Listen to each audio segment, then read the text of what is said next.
It seemed today people hung back more, kept their backs closer to the walls. It is horrific to imagine, must have been terrifying to witness. A train midway into the station. In a split second, a deadly shove. Well, I think this is tragic. This is absolutely terrible. But you see people, you see what happened here? They walk by the edge. And it's easy for a crazy guy just to push you.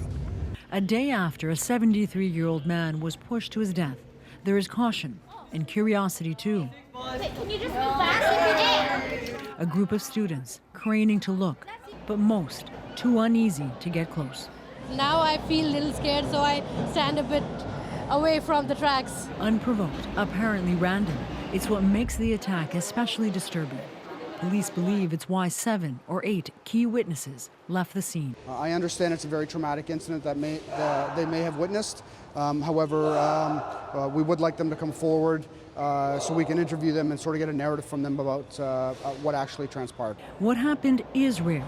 There are 5 other incidents of people being pushed onto Toronto subway tracks in the last 21 years, resulting in 1 death. But the fear now is suddenly larger. The transparent barriers through which you can go through, and it only opens when the train comes in.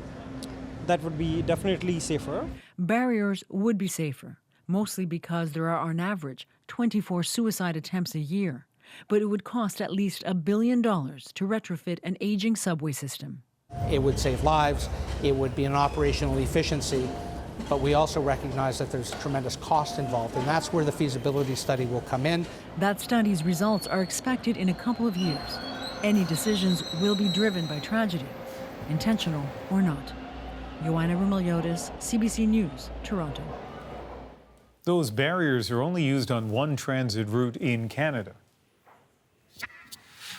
You'll find them on either end of that rail link that connects Pearson International Airport with downtown Toronto's Union Station. They're much more widely used in Asian and European systems and well beyond that. Here's how they work in a number of stations in the Paris Metro.